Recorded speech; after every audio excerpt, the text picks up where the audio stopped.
एक गुणवान पुत्र काफी है, ना कि सैकड़ों हजारों अवगुणी पुत्र। पांडव 5 ही थे, कौरव 100 थे, लेकिन जीत पांडवों की हुई थी। गुणवान पुत्र बनो। और निवेदन करूंगा, गुणवान संत भी बनो। किसी विभाग में तुमको सेवा करने का अवसर मिल जाए, पुलिस विभाग में भी पहुंचो तो आपका गुण नया चमत्कार करना चाहिए। कन्नौज जिले के एसपी रामानंद अपने पुलिस लाइन में प्रवचन कराने के लिए ले गए, तो मैंने पुलिस लाइन को देखा तो आश्रम जैसा उन्होंने सजाया था। तो मैंने पूछा, मेरे आने के कारण सजाया है कि रोज ऐसा रहता है? बोले, जिस पुलिस एसपी बनकर जिस जिले में जाता हूं, पुलिस लाइन और थाने आदि सब बिल्कुल आश्रम कर देता हूं। तो हमने कहा, आप बहुत महान हैं। बोले, स्वयं हर थाने में पहुंचता हूं, 3-4 दिनों में पूरे जिले का दौरा करके सब बताता हूं। फूल पौधे लगाइए, गमले लगाइए, केवल बैठे मत रहिए। सब कांस्टेबल होमगार्डों को जुटा देता हूं, बिल्कुल सब आश्रम जैसा। गुरुदेव, जहां रहो वहां स्वर्ग बना कर रहना चाहिए। पुलिस विभाग में मैं आपसे भी निवेदन करूंगा, जहां रहिए वहां साफ सफाई और सेटिंग रखिए। अलवा जलवा सामान मत डालिए, साफ सुथरे कपड़े भी पहनिए, गाड़ी को भी साफ सुथरा रखिए। कितने लोग, गाड़ी तो बहुत कीमती है पर गंदी इतनी रहती, जहां छू लो वहीं गंदगी लग जाती, अंदर भी गंदी। अंडे के खोखले अंदर पड़े हुए गाड़ी में। गाड़ी वाले से पूछो गाड़ी कितने की? बोलता है 60 लाख की। तो अंडा कितने का है? बोले, ये तो खीसे काट देते हैं। अंडा खा रहे हैं, उसमें मछली का कांटा पड़ा हुआ है। इसलिए सेकेंड हैंड गाड़ी किसी गंदे आदमी की मत खरीदना, न जाने उसमें क्या क्या लगा दिया है गंदगी। साफ सुथरी गाड़ी भी होनी चाहिए।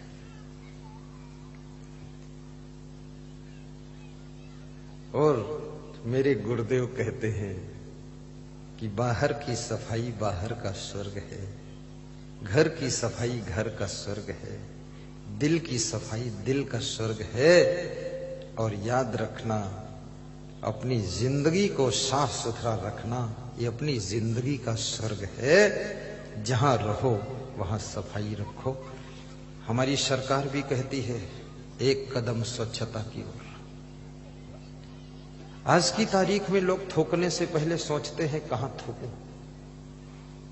जब से ये अभियान चला है, स्वच्छता अभियान, तो थोड़ा सोचते हैं। अब कोई सोचता हो ना सोचता हो, लेकिन मैं तो सोचता हूं, जब थूकना होता तो सोचता हूं कहां थूकना है।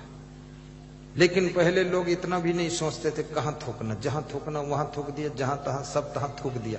लेकिन अब ये सोच रहे लोग। अब फॉर्मूला था, एक कदम स्वच्छता की ओर, तो बाकी कदम गंदगी की ओर। बाकी कदम किधर जाएंगे? हर कदम स्वच्छता की ओर होना चाहिए। स्वच्छ भारत। और भारत देश में कचरा भी बहुत है, बहुत कचरा है, बहुत गंदगी है। यहां तो इतनी गंदगी है, जिसको शायद यमराज की सेना लगे तभी साफ कर सकती है। बहुत गंदगी। मैं लंका में गया तो लंका में भारत देश से भी ज्यादा गंदगी है लंका में, और बहुत गरीबी है। नेपाल में भी बहुत गंदगी है, वहां बहुत गरीबी है। और भारत देश में सबसे ज्यादा गंदगी किस प्रदेश में है? नाम नहीं लूंगा, क्योंकि वहां भी सत्संग करने जाना है। वो लोग यूट्यूब में सुन रहे हैं, सोचेंगे मेरे प्रदेश की निंदा किया गुरु ने। लेकिन है, भारत देश में गंदगी बहुत है, बहुत ज्यादा है। ये गंदगी तभी मिटेगी जब सबके मन की गंदगी मिटे, सब जागरूक हो जाए। सरकार भी मार खा गई, कूड़ा गाड़ी भेजती है, कूड़ा गाड़ी गाना गाती है, कूड़ा दे जाओ रे, बीमारी ले जाओ रे, और लोग कूड़ा डालते हैं, फिर वही बात चालू रहती है। कोई इधर झिल्ली डाल रहा है, कोई पॉलीथीन फेंक रहा है, कोई पान पुड़िया खा के उसको फेंक रहा है खोखला, कोई थोड़ी सिगरेट पी के उसको डाल देता है। कोई विवेक नहीं लोगों के पास। अब सवाल ये भी है, ये गंदगी डाले तो कहां डाले? डालने की जगह भी निर्धारित नहीं है। बहुत मुश्किल का विषय।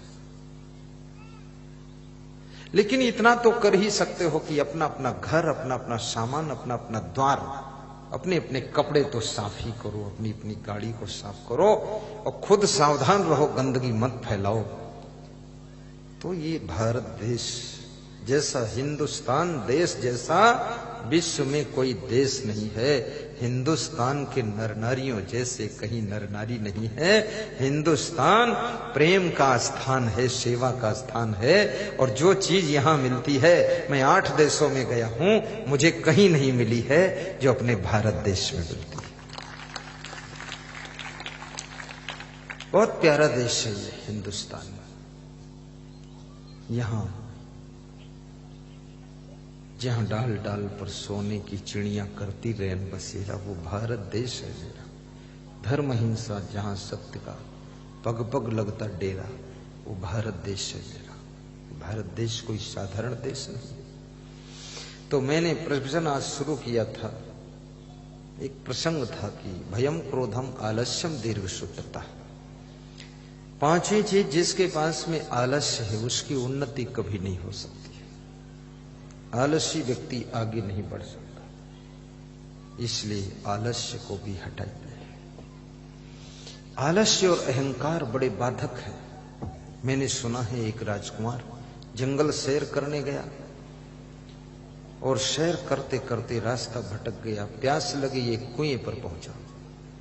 कुएं के पास में रस्सी बाल्टी रखी थी, तो उसने रस्सी को बाल्टी से बांधा और कुएं में लटकाया, पानी भरने चला। तो उसे याद आ गया कि मैं तो राजा का बेटा राय जाता हूं, मैं पानी कैसे भर कर पीऊं? पानी भरना तो कहारों का काम। तो उसने खाली बाल्टी निकाल के रख दी और किनारे बैठ गया, इंतजार करने लगा। आलसी और अहंकारी। थोड़ी देर बाद मंत्री का बेटा आया, वो भी जंगल की सैर करने गया था। सैर वही करते हैं जो समय को बर्बाद करते हैं। सैर सपाटे करने की क्या जरूरत? अनर्थकम विप्रवासम ग्रेभ्या पापई संधि परदारा विमर्शम दंभम अस्तैन्यम पेशनम मद्यपानम चा न सेवते यश सुखी सदैव अनर्थकम विप्रवासम ग्रेभ्या। जो बिना लक्ष्य के, बिना उद्देश्य के अपना घर छोड़कर बाहर कहीं घूमता है, याद रखना वो कभी सुख को नहीं प्राप्त करता है। इसलिए कोई बड़े उद्देश्य को लेकर के ही अपना घर और अपना कारोबार छोड़कर जाना चाहिए, अन्यथा अपने घर की व्यवस्था को संभालना चाहिए। इधर उधर घूमने की आदत नहीं बनाना चाहिए, ऐसा विदुर जी कहते हैं। मंत्री का बेटा भी घूमते घूमते वहीं पहुंचा और पहुंच करके उसको प्यास लगी थी। राजकुमार ने कहा, आइए मंत्री कुमार, पानी भरिए, मुझे भी पिलाइए, स्वयं भी पीजिए। तो राजकुमार की बात सुनकर मंत्री का बेटा बोला कि आप पानी क्यों नहीं भरते हो, आप ही भरो, हमको पिलाओ। तो राजकुमार ने कहा, मैं राजा का बेटा रायजादा हूं, पानी भरना कहारों का काम है। तो मंत्री का बेटा बोला, मैं मंत्री का बेटा मंत्री ज्यादा हूं, मैं भी पानी नहीं भर सकता, ये तो कहारों का काम है। दोनों अहंकारी, दोनों आलसी बैठ गए, तीसरे का इंतजार करने लगे। तब तक तीसरा भी आ गया। तीसरे को देखकर बोले, आइए पानी भरिए, पीजिए, पिलाइए। तीसरे ने कहा कि पिलाने से भी क्या फायदा है? बोले, पुण्य होता है इससे। बोले, ये कौन कहता है? तो राजकुमार ने कहा, मैं कहता हूं। मंत्री कुमार ने कहा, मैं कहता हूं। बोले, कहता है क्या? वो जानता है कि पुण्य होता है? बोले, जानता हूं, तभी तो कहता हूं पुण्य होता है। बोले, तो पुण्य होता है और तू जानता है और कहता है, तो ये पुण्य खुद क्यों नहीं कर लेता है? बड़े तार्किक लोग हैं। तो राजकुमार ने कहा, मैं तो राजा का बेटा रायजादा हूं, इसलिए पानी भरकर नहीं पी सकता, ये कहारों का काम है। दूसरे ने कहा, मैं तो मंत्री का बेटा मंत्री ज्यादा हूं, इसलिए मैं भी पानी नहीं भर सकता, ये कहारों का काम है। तो तीसरा बोला, तुम राजा के बेटे रायजादा हो, इसलिए पानी नहीं भर सकते। तुम मंत्री के बेटे मंत्री ज्यादा हो, इसलिए पानी नहीं भर सकते। तो मैं कौन हूं आपको पता है? मैं अमीरों का बेटा अमीर ज्यादा हूं, मैं तो बिल्कुल नहीं भर सकता हूं। अमीर ज्यादा, जैसा को तैसा मिले मिले नीच को नीच, और पानी में पानी मिले मिले कीच में कीच। चौथे का इंतजार किया, थोड़ी देर बाद एक चौथा व्यक्ति आया। चौथे व्यक्ति ने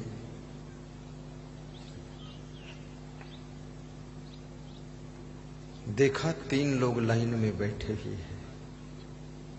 तीनों ने कहा, आइए स्वागत है, पानी भरिए, पीजिए, पिलाइए, बहुत पुण्य होगा। तो चौथे ने कहा, जब इतना जानते हो पुण्य होगा, तो ये पुण्य तुम करते क्यों नहीं हो? दुनिया में ज्यादातर लोग सभी जानते हैं बीड़ी पीना स्वास्थ्य के लिए हानिकर है, फिर भी पीना छोड़ते नहीं है। दारू पीना हानिकर है, फिर भी छोड़ते नहीं है।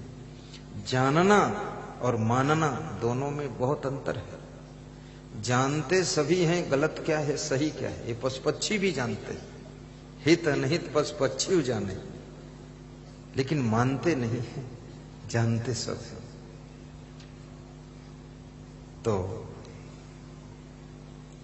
चौथे ने जब ये पूछा तो राजकुमार ने कहा, मैं राजा का बेटा रायजादा हूं, इसलिए पानी भरकर नहीं पी सकता। दूसरे ने कहा, मैं मंत्री का बेटा मंत्री ज्यादा हूं, इसलिए नहीं भर सकता। तीसरा बोला, मैं अमीरों का बेटा अमीर ज्यादा हूं, इसलिए नहीं भर सकता। तो चौथा हंसा और बोला कि आप राजा के बेटे रायजादा हो, इसलिए पानी नहीं भर सकते। तुम मंत्री के बेटे मंत्री ज्यादा हो, इसलिए पानी नहीं भर सकते। आप अमीरों के बेटे अमीर ज्यादा हो, इसलिए पानी नहीं भर सकते। मैं कौन हूं आपको पता है? तुम राय ज्यादा हो, मंत्री ज्यादा हो, अमीर ज्यादा हो, इसलिए नहीं भर सकते। मैं हूं पक्का हराम ज्यादा। मैं तो बिल्कुल नहीं भर सकता हूं।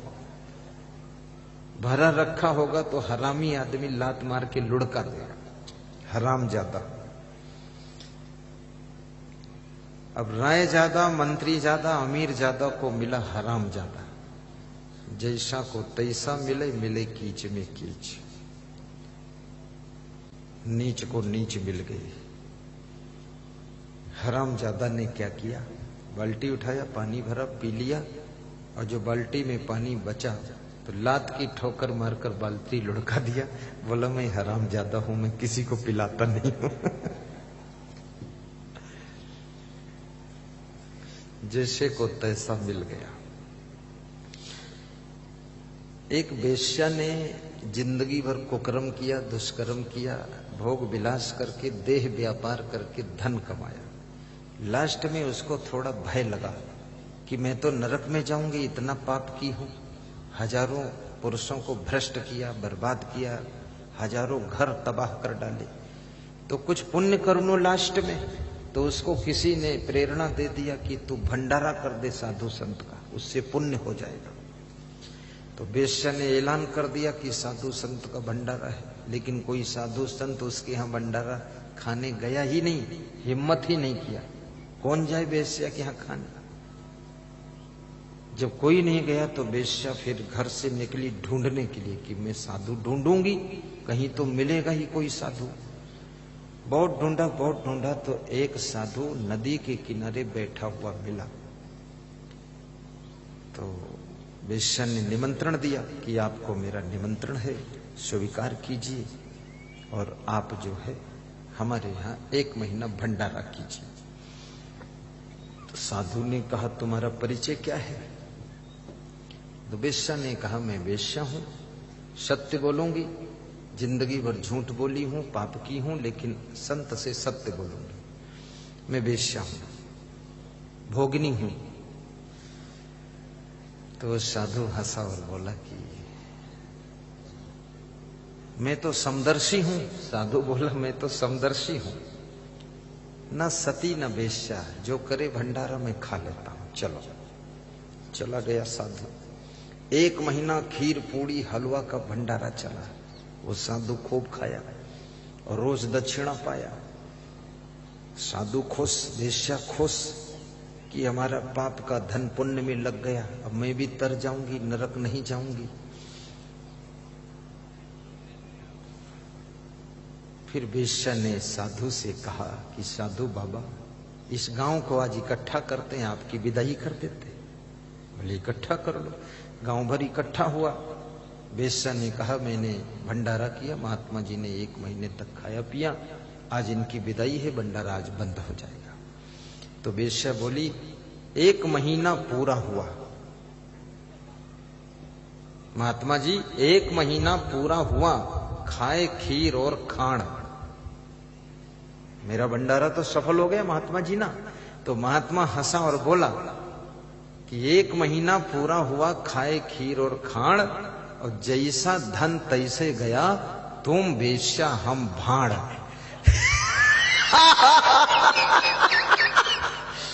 हम कोई साधु नहीं है, हम भाड़ हैं, तबला बजाने वाले। हम तो घर में झगड़ा हुआ था तो वहां ओढ़ के चादर बैठे थे नदी किनारे, खाने पीने कोई इंतजाम नहीं था, तुम बुलाने गई तो मैं आ गया। मैं तो नकली हूं, भाड़ुआ हूं, भाड़ हूं, तबला बजाने वाला हूं। तुम्हारा जैसा धन पाप का था वो पाप में चला गया, मैं कोई कम पापी नहीं हूं, मैं भी सब गलत ही काम किया हूं, खा पी के बराबर हो गया। जैसा धन तैसे गया, तुम वेश्या हम भाड़, 1 महीना पूरा हुआ, खाई खीरी और खाण, जैसा धन तैसे गया, तुम वेश्या हम भाड़। कहने का तात्पर्य, जीवन में ना तो आलस्य कीजिए और ना तो अहंकार कीजिए। छोटे से छोटे कार्य को हंसते हंसते नम्रता पूर्वक कीजिए। कोई कार्य बड़ा और छोटा नहीं होता है। हंसते हंसते कृष्ण भगवान ने गौएं चराया था, हंसते हंसते राम भगवान ने जंगल से लकड़ी तोड़कर ला करके गुरु वशिष्ठ के आश्रम पर समर्पित करते थे, और हंसते हंसते कबीर साहब ने चादरें बुना था, हंसते हंसते ईसा मसीह ने फर्नीचर का काम करते थे। ईसा मसीह लकड़ी का फर्नीचर। काम करना पाप नहीं होता है, कुकर्म करना पाप होता है। इसलिए सभी कार्यों को प्रसन्न होकर कीजिए, अहंकार को विदा कीजिए, आपका जीवन मंगल में होगा, आप सुखी होंगे, प्रसन्नता मिलेगी। तो हमारे देश में बहुत से अवतार हुए हैं, उन्हीं अवतारों की श्रृंखला में अवतार होता क्यों है? धर्म की रक्षा के लिए।